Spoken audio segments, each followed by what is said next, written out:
With the new year coming around to us, guys, 2025 is right around the corner. We're all thinking about this right now, mainly when it comes to anything related to Halo, but there's still a lot to be done and played and experienced when it comes to Halo Infinite. Well, it looks like we got a little bit of an insight about what to expect content-wise for 2025 for Halo Infinite, and it's looking pretty good. Like, we're talking about the potential return of one of the most classic fun modes ever put in Halo. One of my personal favorites, Invasion, coming in back into Halo Infinite with some Halo 4 content, as well as Halo 5 and some other bits of more PvE focused type of spooky content even. So if you guys want to know everything, well, make sure to stay tuned throughout the whole video to understand all the details. Oh, and a like, subscribe is always appreciated. So you're probably thinking, Kevin, this is old news, or what the heck are you talking about? Well, let me show you. We're here on the recent Forge showcase blog that oftentimes these are just kind of little fun things for you custom game fans out there who can enjoy some content. There actually was quite a bit of an important bit of information at the bottom of this blog right here. And let me zoom in for you guys and read it a little better, saying forward on to 2025. We're always looking on the outlook for new exciting Forge content created by the community, and as we head into 2025, next year is no different. While we're always keeping an eyes peeled for new Husky Raid, Arena, and BTB maps, here is a list of other interesting directions that we'd be excited to hear about. If you know one or have built one, feel free to, with the corresponding @343 ask tag, to get there on their radar. So again, like, it kind of confirms, like, yes, we are going to see kind of your typical cadence when it comes to maps being and content being added into the game, being like new Husky Raid maps, Arena maps, BTB maps, kind of, you know, par for the course, if you will. I would be really shocked if we got new BTB forges, because those take forever to be added in. But, you know, you never know. It could be a cool refresh. But there was a really cool set of bullet points that we need to talk about when it comes to this blog update.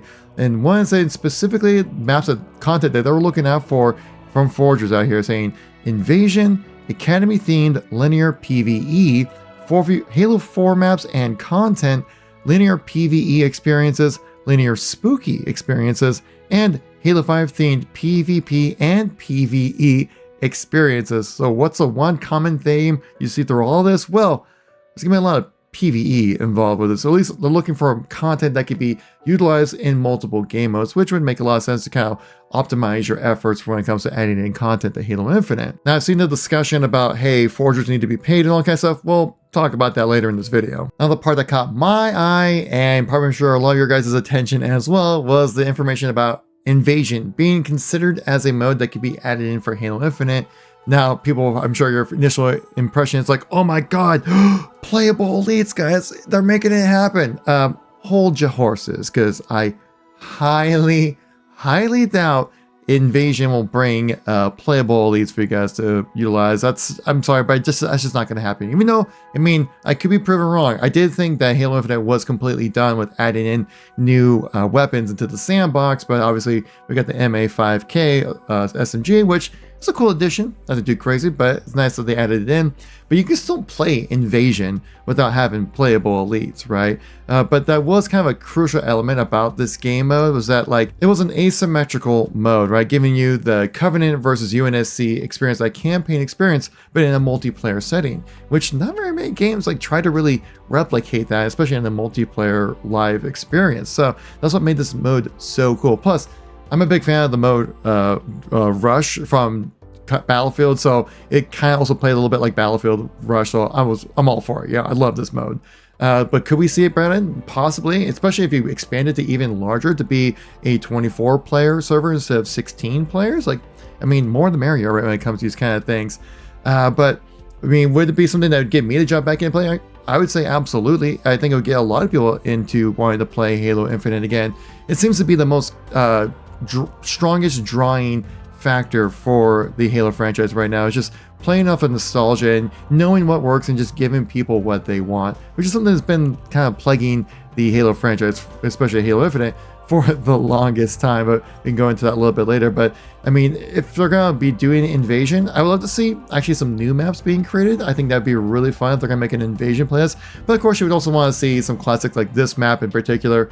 You would have to bring this map back if you're going to be making and invasion style map, or maybe even like the one that's like kind of where the Pillar of Oil launches off as well. Like you need to bring that one back as well. You know, there's so many different ways they could go about doing this, and I'd be interested to see if they try to do like an asymmetrical type of game mode, right, where there's some abilities for one team and another team has different abilities and different weapons, but it'd be kind of tricky to pull that off. But you know, I would like to see it do something with Invasion, because the game mode itself, the core gameplay of Invasion, is just a really fun mode that I would definitely just jump in and play, because it's a fun attack defense mode. I'm a sucker for a good attack defense mode. Now this next part talking about various PvE experiences, specifically talking about the Academy themed PvE experiences.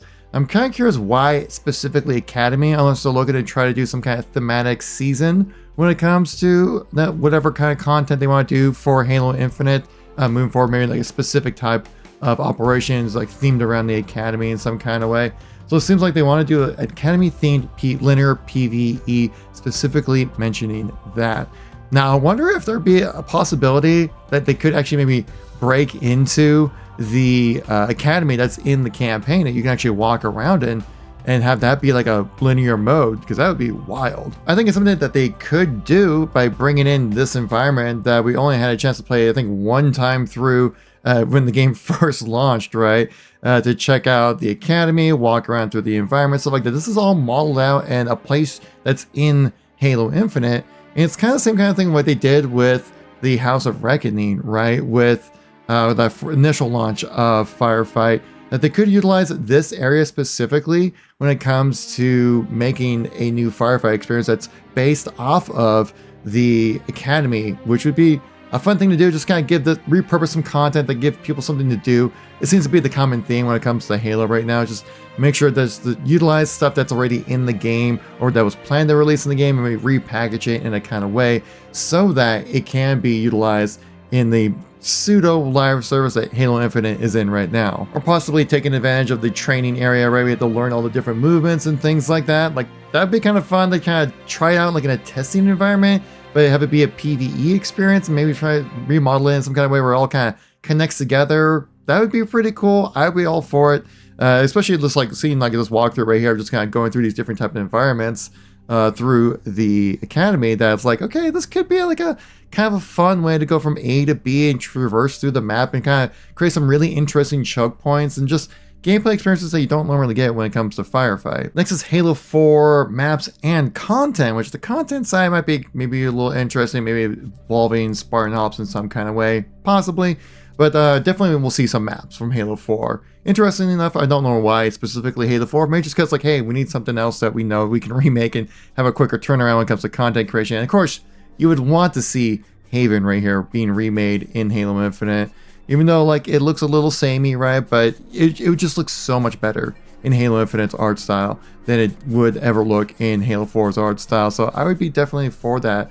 I think we also had like Skyline, I think right now is already in the game. So there is some bits of Halo 4 already in Halo Infinite. So we could definitely see this come around eventually. Man, I think most of these maps we probably won't really see, or any of these content that Halo Infinite or the Halo team is looking at right now. Probably not until maybe like June at the absolute earliest. I mean, we might get like a workshop in like 4 months or something like that. Next, we saw a lot of repeated things when it comes to PvE linear experiences, even with Halo 5 as well, which makes me think, especially with the spooky PvE linear experience, it makes me think of Escape the Underground, which is the one true zombie mode that actually got me excited to play zombies. If you guys ever played this during Halo 5, it's actually a really fun linear map where basically the survivors have to just survive for a moment, and then a gate opens up and you need to run towards the end of the map, and then it takes you to the next section, and then you just repeat over and over again. But the zombies, again, are faster, chasing after you. It just has like these really fun, tense moments that you don't get in regular Infection, because I feel like Infection right now in Halo Infinite is just incredibly dull and pretty standard and basic, that it doesn't really make it feel like it's anything exciting or different or just like really any kind of thing that's fun, honestly. Like if everyone says like, hey, let's play Infection in Halo Infinite, I'd just be like, oh, do we have to, you know? But like if you did something like this, where you had like a linear thing where you had the goal was to get to the end of the map kind of thing and survive, that adds tension, that adds excitement, and just also a sense of urgency to the players, which in Infection right now in Halo Infinite, it's more just kind of stand around and hope for the best. And if you know a good cheesy spot, stand on that kind of thing. So when it comes to the general linear PvE stuff, I'm all for it, right? Because you gotta think of like the current only linear map in Firefight being Ardent Prayer. That map's amazing. That makes me want to play Firefight. When I have to play, say, like Live Fire or even the House of Reckoning, I am just not the biggest fan of just standing around and just shooting things. Now, obviously, the Halo 5 PvE, PvP experiences would be really exciting. And the one map I would just think you'd have to bring back in would be Empire. I mean, this is just one of the iconic maps from Halo 5. It'd just be so much fun to play. I mean, we also already have Halo 5 PvP maps in the game right now. Even though we have like a miniature version, a Coliseum, right? That classic competitive map, that was a fun one. You have like a middle mini version, just kind of build off of that, right? And you can make an actual Coliseum. And I think it would work well in Halo Infinite. You have Plaza, that's already in the game right now, along with the rig. Again, already in the game, and Interference, it's already a competitive map. It's ready to go. You also have maps like Fathom, would be a classic Halo 5 experience. And also, I think the fun one to add in would be Tyrant. And Tyrant, if you haven't seen, looks awesome in Halo Infinite. And one of the top forgers in the forging community, Dark Maiming, already made a Tyrant remake long ago. And you can see it basically looks just as good, if not better, than the Halo 5 counterpart. So it'd be really great to see like how these forgers can bring some of this Halo 5 goodness over to the game of Halo Infinite. It'd be interesting to see if they try to replicate the gameplay as well. You know, the sidekick definitely kind of acts very similar to the Halo 5 pistol. You know, obviously it shoots a lot faster and there's bloom actually with it, but you can definitely modify that in a Forge game where you can actually have it function like the Halo 5 Magnum, which I'd be all for that. They have a limited boost as well. That would be really cool, or just have like a really short cooldown, which I think the boost did have like a really short cooldown, but it was there, but you know, it wasn't really that much way affecting the gameplay too much. But you can see even right here that Dark Maiming took some artistic liberties when it came to the map design of just Tyrant alone to fit Halo Infinite a little better. And that's something I think we could definitely see when it comes to the Halo 5 mode. That would be a lot of fun. Again, there's a lot of possibilities that could happen when it comes to forgers and the content that they create, because the stuff that they do is, well, just frankly amazing. Now, absolutely something we need to talk about when it comes to just Forge creation in general for Halo Infinite. Like, yes, again, Halo Studios is relying on the Forge community to carry Halo Infinite forward, which is like, man, I just wish there was some kind of way that they didn't have to rely so much on the Forge community to create a lot of this stuff. But it's just kind of where it is right now. I know a lot of people out there have been citing that they want to see forgers get some form of compensation for the tireless effort that they do, because they're not only just making great maps, but they're also like testing, like they're doing full-on dev cycles for these maps. This isn't just like your Halo 3, Halo Reach Forge, where it's just some guy out there who made something fun. Like, these are like teams that build things together, art things out, methodically thought together, tested thoroughly to be able to be enjoyed by just the community, because people just want to create. So it's kind of one of those things where like Halo Studios, still trying to get over that, are not necessarily taking advantage of it, but more seeing that there is this group of people who are just making things for people to enjoy. Well, let's have them make some awesome things for people to enjoy and put that in the game, because we're not getting any dev content anytime soon. So, you know, it'd be important to kind of try to keep this game somewhat interesting and exciting while we're waiting for the next Halo project to be released, or at least announced. And this would be the time where you need to reach into the forgers to help out. And yeah, like, I think paying them would be a really important thing to do, just because it showcases that like they appreciate the effort that's going into it, but also it really messes up the entire cadence of forging in general, right? When you hire forgers and have to pay them money, that's taxes, that's contracts. It adds a whole nother level of difficulty where maybe the resources just quite are there right now for Halo Studios to really pull it off, which they should be. They should be able to do it. But, you know, we don't know the internal workings and the legalities behind all of that. Like, I do know that some people have been paid for their Forge content. So for some people, for various esports teams, will pay forgers to make something. Or I remember with the Mountain Dew Halo 3 refuel playlist, I believe like Archer actually got paid by Mountain Dew a little bit for that. So that was great on him for that to happen.